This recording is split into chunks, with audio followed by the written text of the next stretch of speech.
السلام علیکم ورحمۃ اللہ وبرکاتہ۔ دوستو، ویڈیو شروع کرنے سے پہلے ایک چھوٹی سی گزارش ہے، ہمارے یوٹیوب چینل پہ نئے ہیں تو لال بٹن پریس کر کے سبسکرائب ضرور کر دیں۔ دوستو، ہم چلتے ہیں ویڈیو کی طرف۔ ایک بہت ہی خوبصورت واقعہ ہے، نصیحت آموز واقعہ ہے کہ ظالم بادشاہ اور نماز کی طاقت۔ ایک دفعہ کا ذکر ہے کہ شہر ایران میں ایک لکڑہارا رہتا تھا جو بہت غریب تھا۔ وہ لکڑیاں بیچ کر اپنا اور اپنے بال بچوں کا گزارا کیا کرتا تھا۔ لکڑہارے کی 3 لڑکیاں تھیں جن سے وہ بے پناہ محبت کرتا تھا۔ ایک دفعہ ایران میں شدید قحط سالی آئی جس میں کھانے پینے کی چیز مہیا نہیں تھی۔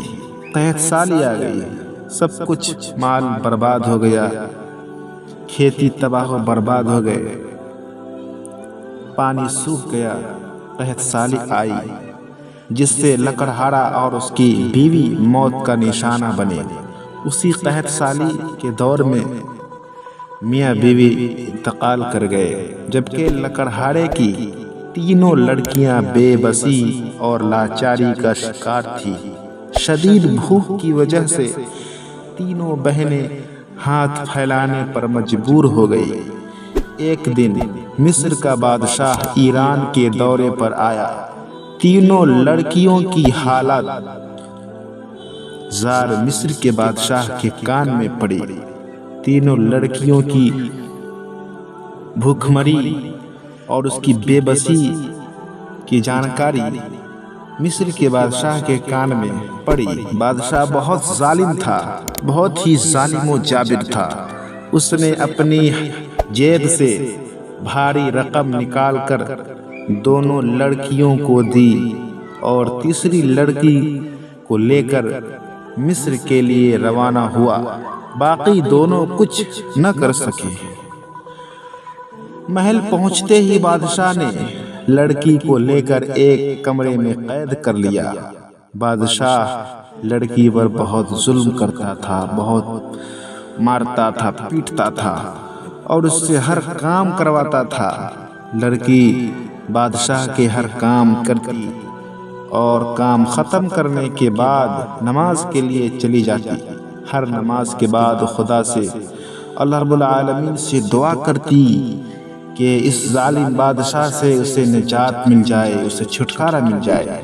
ایک دن لڑکی سارے کام ختم کرنے کے بعد نماز کے لیے بیٹھتی ہے اور روتے ہوئے دعا مانگنے لگی۔ بادشاہ رونے کی آواز سن کر اپنے کمرے سے باہر نکلا اور دیکھنے لگا کہ لڑکی شدید روتے ہوئے اپنے رب سے دعا مانگ رہی ہے، تو اپنے کمرے کی طرف چلا گیا۔ جب صبح بیدار ہوا تو لڑکی کو بلایا۔ لڑکی بادشاہ کی خدمت میں پیش ہوئی اور بادشاہ لڑکی سے کہنے لگا کہ آج سے تم آزاد ہو جاؤ۔ لڑکی بادشاہ کی یہ الفاظ سن کر بے حد خوش ہوئی اور بادشاہ کے چنگل سے آزاد ہو گئی۔ نماز کی طاقت سے بڑی کوئی طاقت نہیں ہے، کیونکہ نماز پڑھنے سے اللہ رب العالمین مدد فرماتا ہے۔ ہمیں کوئی پریشانی لاحق ہو، کوئی مشکلیں لاحق ہو، ہمیں چاہیے کہ نماز پڑھ کے اس دعا میں ہم اللہ رب العالمین سے مدد طلب کرے۔ وَاسْتَعِينُوا بِالصَّبْرِ وَالصَّلَاةِ۔ اللہ رب العالمین نے کیا کہا ہے کہ اپنے نماز اور مجھے صبر سے مدد طلب کرو۔ دوستو، آئیے ہم مزید نماز کے بارے میں جانتے ہیں۔ اللہ رب العالمین ارشاد فرماتا ہے، ان الصلاۃ کانت علی المؤمنین کتابا موقوتا۔ بے شک نماز پابندی کے ساتھ ہر مسلمان پر فرض کر دی گئی ہے۔ نماز کی بہت بڑی اہمیت ہے۔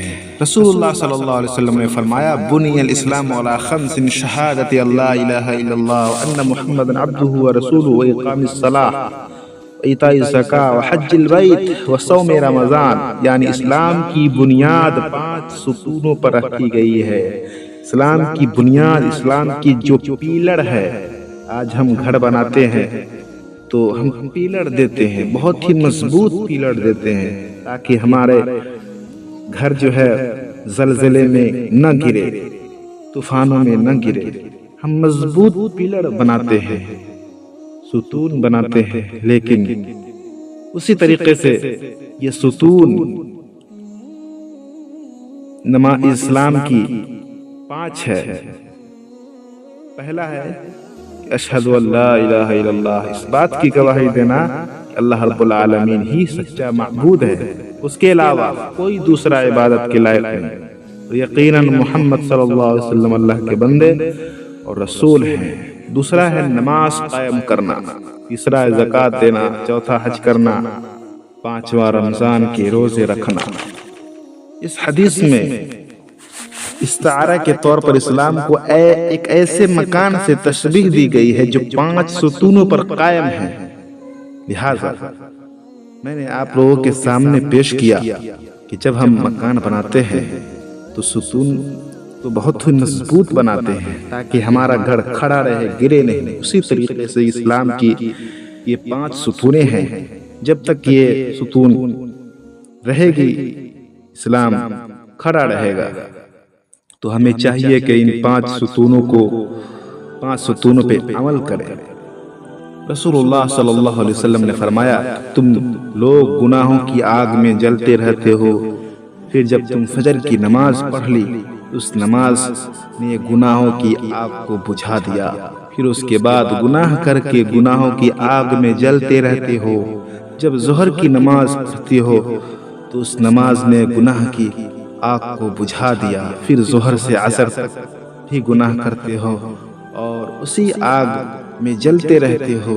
جب تم نے عصر کی نماز پڑھ لی تو وہ آگ ٹھنڈی ہو گئی، پھر عصر سے مغرب تک گناہ کیے اور اسی آگ میں تیز ہو گئی۔ جب تم نے مغرب کی نماز پڑھی تو وہ آگ بجھ گئی، پھر مغرب سے عشاء تک گناہوں کی آگ میں جلتے رہے۔ جب عشاء کی نماز پڑھی تو وہ آگ بجھ گئی۔ جو عشاء کی نماز پڑھ کر سو جائے تو اس نیند کی حالت میں کوئی گناہ نہیں لکھا جاتا ہے۔ رسول اللہ صلی اللہ علیہ وسلم نے فرمایا کہ بھلا دیکھو تو اگر کسی کے دروازے کے سامنے، اللہ کے رسول نے ایک مثال پیش کی، بھلا دیکھو اگر کسی کے دروازے کے سامنے ایک بہتی ہوئی نہر ہو، ندی ہو، اور روزانہ وہ شخص اس میں 5 دفعہ نہاتا ہے، اسنان کرتا ہے، تو کیا اس کے بدن پر میل و کچیل باقی رہے گی؟ لوگوں نے کہا نہیں۔ آپ صلی اللہ علیہ وسلم نے فرمایا 5 نمازوں کی یہی مثال ہے کہ اللہ رب العالمین نے ان نمازوں کی برکت سے نمازیوں کے گناہوں کو دور کر دیتا ہے اور انہیں پاک و صاف کر دیتا ہے، کیونکہ یہ نماز کفارت میں نمازوں کے ذریعے گناہ دور ہو جاتے ہیں۔ جیسا کہ رسول اللہ صلی اللہ علیہ وسلم نے فرمایا 5 نمازیں اور جمعہ سے جمعہ تک ان گناہوں کا کفارہ ہوتی ہیں جو ان کے درمیان میں کسی شخص سے سرزد ہو، جب تک کہ بڑے گناہوں میں مبتلا نہ ہو۔ رسول اللہ صلی اللہ علیہ وسلم نے ایک مرتبہ ایک درخت کی شاخ ہاتھ سے پکڑ کر ہلائی، اس کے سارے پتے جھڑ گئے۔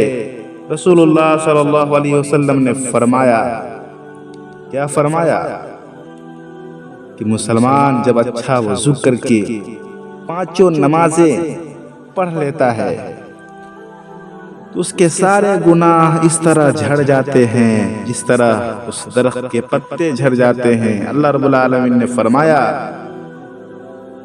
کہ دن کے دونوں کناروں میں اور رات کے کچھ حصوں میں نماز پڑھ لیا کرو، کیونکہ نیکیاں برائیوں کو دور کر دیتی ہے۔ یہ نصیحت قبول کرنے والوں کے لیے نصیحت ہے۔ تو دوستو، ہمیں چاہیے کہ اللہ کے رسول صلی اللہ علیہ وسلم کی نصیحت پہ عمل کرے اور آگے چلے۔ رسول اللہ صلی اللہ علیہ وسلم نے آگے حدیث کے اندر فرمایا، سنن ابی داؤد کی روایت ہے، 5 قسم کے لوگ ہیں جو ایمان کے ساتھ ساتھ ان 5 چیزوں کو ادا کریں گے تو وہ جنت میں داخل ہوں گے۔ جس نے پانچوں نمازوں پر خضوع، رکوع، سجدہ اور پابندی اوقات کے ساتھ، وقت کی پابندی کے ساتھ محافظت کی، جس نے خوشی کے ساتھ رمضان کے روزے رکھے، جس نے استطاعت ہونے پر حج کیا، جس نے خوشی سے زکوٰۃ دی اور امانت ادا کی، دریافت کیا گیا کہ امانت ادا کرنے سے کیا مراد ہے، تو آپ صلی اللہ علیہ وسلم نے فرمایا کہ پاکی پر غسل کرنا یہ بھی ایک امانت ہے، جو غسل جنابت نہیں کرے وہ خائن ہے، غسل جنابت بڑی امانت ہے۔ اس حدیث سے معلوم ہوا کہ نماز پڑھنے والا جنتی آدمی ہے، لمبی عمر والا، زیادہ نماز پڑھنے کی وجہ سے بڑے بڑے درجات پائے گا۔ ترغیب و ترہیب بحوالہ احمد ابن ماجہ کی یہ روایت ہے۔ نماز کا حساب و کتاب قیامت میں سب سے پہلے ہوگا۔ اگر یہ نماز ٹھیک ٹھاک نکل آئی تو باقی اعمال بھی ٹھیک نکلیں گے۔ رسول اللہ صلی اللہ علیہ وسلم نے فرمایا، قیامت کے دن سب سے پہلے حق اللہ میں نماز کا، سب سے پہلے اللہ رب العالمین نماز کا حساب لے گا۔ اگر یہ درست نکل آئی تو تمام اعمال درست ہوں گے، اور اگر نماز خراب رہی تو سارے اعمال خراب ہو جائیں گے۔ اسی نماز سے نجات ہے، کیونکہ یہی جنت کی کنجی ہے، جنت کی چابی ہے، اور نماز نہ پڑھنے سے بربادی ہے۔ نمازی قیامت کے روز نبیوں اور شہیدوں کے ساتھ ہوگا۔ نماز پڑھنے والا نمازی قیامت کے روز نبیوں اور شہیدوں کے ساتھ ہوگا، اور بے نماز فرعون، حامان، نمرود، شداد وغیرہ سرکشوں کے ساتھ ہوں گے۔ رسول اللہ صلی اللہ علیہ وسلم نے ایک دن نماز کا ذکر کرتے ہوئے فرمایا، جو نماز پر محافظت کرتا ہے، یعنی ہمیشہ بلا ناغہ پڑھتا ہے، تو یہ نماز قیامت کے دن اس کے لیے نور کا سبب بنے گی اور کمال ایمان کی دلیل ہوگی، اور قیامت کے دن بخشش کا ذریعہ بنے گی۔ اور جس نے نماز کی محافظت نہیں کی، نماز کی حفاظت نہیں کی، وقت پر ادا نہیں کیا، تو یہ نماز اس کے لیے نہ نور بنے گی اور نہ دلیل بنے گی، اور وہ قیامت کے دن قارون، فرعون، حامان، شداد اور ابن خلف کے ساتھ ہوگا۔ اس حدیث سے معلوم ہوا کہ بے نمازیوں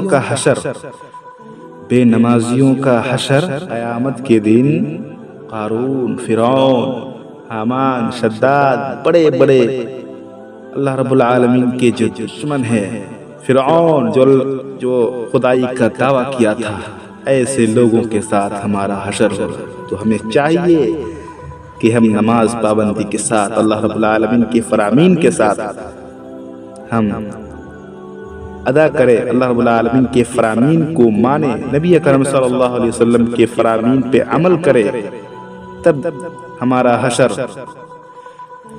کامیاب لوگوں کے ساتھ، شہیدوں کے ساتھ ہوگا۔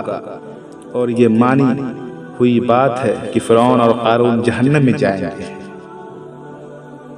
تو بے نمازی بھی ان کے ساتھ ساتھ ہوگا۔ اس لیے رسول اللہ صلی اللہ علیہ وسلم نے فرمایا کہ مسلمان اور شرک و کفر کے درمیان صرف نماز کا فرق ہے، یعنی نماز کو چھوڑ دینے سے آدمی کافر ہو جاتا ہے، جیسا کہ ایک حدیث میں صاف طور پر فرمایا، العہد الذی بیننا وبینہم الصلاۃ فمن ترکہا فقد کفر۔ یہ روایت مسند احمد کی ہے، ترمذی کی روایت ہے کہ ہمارے اور کافروں کے درمیان نماز پڑھنے کی ذمہ داری ہے۔ جس نے نماز پڑھی وہ مسلمان ہے، اور جس نے نماز چھوڑ دی اور اس کا انکار کر دیا وہ کافر ہے۔ اسی لیے صحابہ کرام بے نمازی کو کافر جانتے تھے اور نماز کو چھوڑ دینے کو کفر سمجھتے تھے۔ دوستو، بہت ہی غور سے سنیے اور عمل کیجیے۔ قرآن مجید کی اس آیت سے بھی اس کی تائید ہوتی ہے۔ اقیموا الصلاۃ ولا تکونوا من المشرکین، یعنی نماز پڑھو اور مشرکین سے مت ہو جاؤ، اور مشرکین میں سے مت ہو جاؤ۔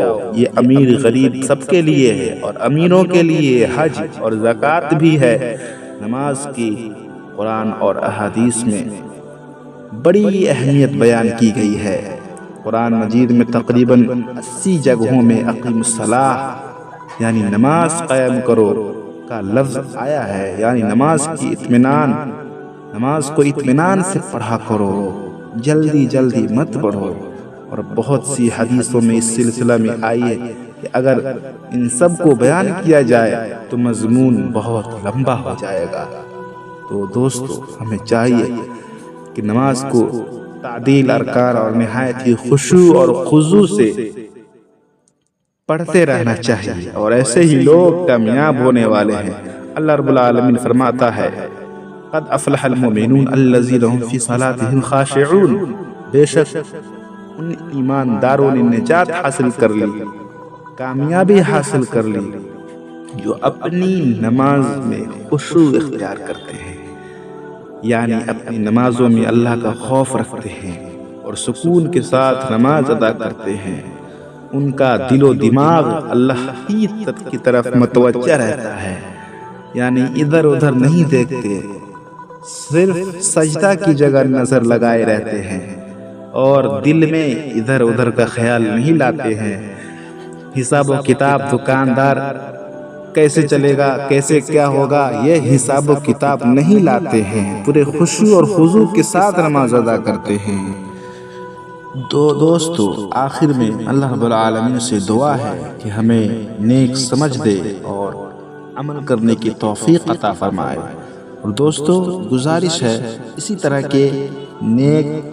طرح کے مختلف موضوعات پر ویڈیو چاہیے قرآن و حدیث کے حوالے سے، تو ہمارے یوٹیوب چینل کو لال بٹن پریس کر کے سبسکرائب ضرور کر دیں، تاکہ ویڈیو جب بھی اپلوڈ کیا جائے تو نوٹیفیکیشن آپ تک سب سے پہلے پہنچے۔ السلام علیکم ورحمۃ اللہ وبرکاتہ۔